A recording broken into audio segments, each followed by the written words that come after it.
আচলতে সম্পদ গোটাইছিলে সকলো শেষ। আজি এতিয়া খুব দুখৰ বিষয়, মোক যদি কেনেবাকৈ কয় যে পংখী অনুষ্ঠান এটা আছে কৰিবলৈ, মোৰ পিন্ধি মানে মই কাপোৰ সেই ধুনীয়াকৈ সাজি কাচি যাব পৰা যিযোৰ কাপোৰ, সেই কাপোৰ বিহুৰ অনুষ্ঠান কৰিলোঁ, বহুত কাপোৰ কিনিলোঁ, এযোৰ কাপোৰতে অনুষ্ঠান কৰিবলৈ যাবলৈ মোক খুব দুখ লাগিছে।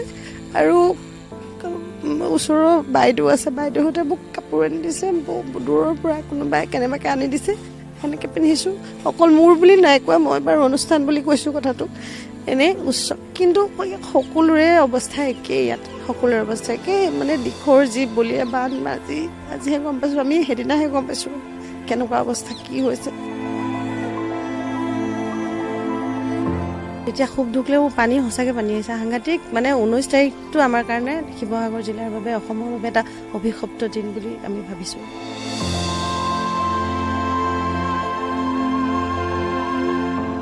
আমাৰ নাজিৰা শিৱসাগৰত পানী হোৱা আমি শুনা নাছিলোঁ। 51ত হৈছিলে, বলিয়া পানী আহিছিলে বুলি সকলোৱে কয়, কিন্তু আমি নাজানো। মোৰ স্কুটি উটুৱাই লৈ গৈছে। তাৰপিছত মানে মানুহ যেনে তেনে আহি ঘৰ সোমাইছোঁ, ঘৰ সোমাওঁতে মোৰ আঁঠুৰ ওপৰত পানী। ওলাই যাওঁতে পানী গিলি গৈছোঁ, সেই মাত আজিও এনেকুৱা বহি আছে, বা ডিঙিলৈকে পানী, আমি পানীৰ মাজত মানে উঠি গৈছোঁ। অকণমানিটো মানে মিনিটে পানী মানে কেনেকৈ বাঢ়িছে, আমি 10 মিনিটত আমাৰ গোটেই বস্তুটো খেলি মেলি হৈ গ'ল।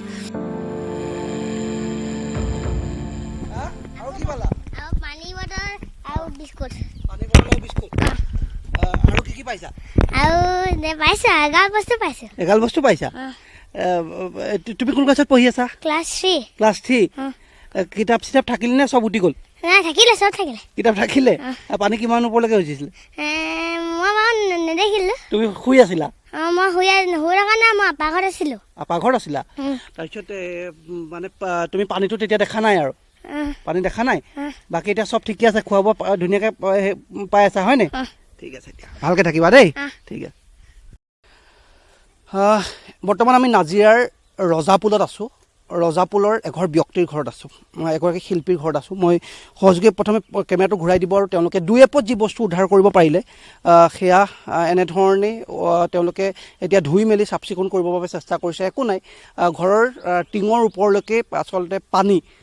আৰু যিগৰাকী শিল্পীৰ কথা কৈছোঁ, এগৰাকী পৰিচিত, শিৱসাগৰ জিলাতেই হওক বা নাজিৰা যোৰহাটৰ সকলোৱে উজনি অসমৰ চিনাকি নাম পংখী দত্ত। তেওঁ অসমৰ বিভিন্ন মঞ্চত গীত পৰিৱেশন কৰি আচলতে আৰু তেখেতৰ স্বামীয়ে ব্যৱসায় কৰি যেনেধৰণে পৰিয়ালটো ইমান ভাল ধৰণে চলাবৰ বাবে চেষ্টা কৰি এতিয়া সকলো শেষ, পংখী হওক পাপলি সকলো শেষ, এতিয়া সকলো শেষ। আমাৰ মানে কি, আপোনাৰ ভাবিব নোৱাৰা এটা পৰিস্থিতি, যেতিয়া আমাৰ নাজিৰা শিৱসাগৰত পানী হোৱা আমি শুনা নাছিলোঁ। 51ত হৈছিলে, বলিয়া পানী আহিছিলে বুলি সকলোৱে কয়, কিন্তু আমি নাজানো। আজি দেখিলোঁ নিজ চকুৰে, যেতিয়া ল'ৰাটোৱে ৱেপাৰডালে দি পানীখিনি যেতিয়া ঠেলিছে, মা মই ঘৰ এৰি নাযাওঁ, তেতিয়া খুব দুখ লাগিব, পানী সঁচাকৈ পানী আহিছে সাংঘাতিক। মানে 19 তাৰিখটো আমাৰ কাৰণে শিৱসাগৰ জিলাৰ বাবে, অসমৰ বাবে এটা অভিশপ্ত দিন বুলি আমি ভাবিছোঁ। আমি আমাৰ গাঁও, আমাৰ প্ৰায় 1.5-2 কিলোমিটাৰ আঁতৰত আমাৰ য'ত পুৰণা ঘৰ, তাত পানী হৈছে আমি গম পালোঁ। আমি তেওঁলোকক সহায় কৰিবলৈ গৈছিলোঁ, ধান ভৰাইছোঁ, কাৰোবাৰ কাপোৰ ভৰাইছোঁ, নবৌহঁতৰ গডৰেজৰ কাপোৰ খুলি ভৰাইছোঁ, সেনেকুৱা। কিন্তু আমি গম পোৱা নাছিলোঁ যে আমি নিজেই যে তেনেকুৱা অৱস্থাত পামহি। মানে তেওঁলোকৰ বস্তুখিনি ভৰাই থাকোঁতে খবৰ পালোঁ যে মোৰ স্কুটি উটুৱাই লৈ গৈছে। তাৰপিছত মানে মানুহ যেনে তেনে আহি ঘৰ সোমাইছোঁ, ঘৰ সোমাওঁতে মোৰ আঁঠুৰ ওপৰত পানী। বস্তু আঁঠু, ঘৰৰ পৰা যেতিয়া আমাৰ চাদৰ ওপৰলৈ যাওঁ, আমি আমাৰ নিজৰ নহয়, বাইদেউহঁতৰ মুখৰ আগত ঘৰ আছে, ওলাই যাওঁতে পানী গিলি গৈছোঁ, সেই মাত আজিও এনেকুৱা বহি আছে, বা ডিঙিলৈকে পানী, আমি পানীৰ মাজত মানে উঠি গৈছোঁ। অকণমানিটো মানে মিনিটে পানী মানে কেনেকৈ বাঢ়িছে, আমি 10 মিনিটত আমাৰ গোটেই বস্তুটো খেলি মেলি হৈ গ'ল। ল'ৰাটোক অকণমান সময়ৰ আগত আপাকৰ ঘৰৰ ওপৰত থৈ আহিছিলে। বস্তু উদ্ধাৰ মানে ওপৰৰ বস্তুখিনি ওপৰতে আছে, কিন্তু তলৰ বস্তুখিনি মোৰ গোটেই নষ্ট। আমাৰ কাপোৰ পিন্ধিবলৈ নাই, গডৰেজৰ ওপৰৰ এটা খাপ বাচিলে, আৰু তাত বিশেষ নাই, আৰু গামোচা 2খনমান, আৰু আমি যিবিলাক জেনেৰেলি থওঁ সেইখিনি আছিলে। আপোনাৰ স্বামীয়ে ব্যৱসায়, আৰু আপুনি বৰ কষ্টৰে বিভিন্ন মঞ্চত গীত পৰিৱেশন কৰি দুই এপদ আচলতে সম্পদ গোটাইছিলে, সকলো শেষ। আজি এতিয়া খুব দুখৰ বিষয়, মোক যদি কেনেবাকৈ কয় যে পংখী অনুষ্ঠান এটা আছে কৰিবলৈ, মোৰ পিন্ধি মানে মই কাপোৰ সেই ধুনীয়াকৈ সাজি কাচি যাব পৰা যিযোৰ কাপোৰ, সেই কাপোৰ বিহুৰ অনুষ্ঠান কৰিলোঁ, বহুত কাপোৰ কিনিলোঁ। এযোৰ কাপোৰতে অনুষ্ঠান কৰিবলৈ যাবলৈ মোক খুব দুখ লাগিছে। আৰু ওচৰৰ বাইদেউ আছে, বাইদেউহঁতে মোক কাপোৰ আনি দিছে, দূৰৰ পৰা কোনোবাই কেনেবাকৈ আনি দিছে, সেনেকৈ পিন্ধিছোঁ।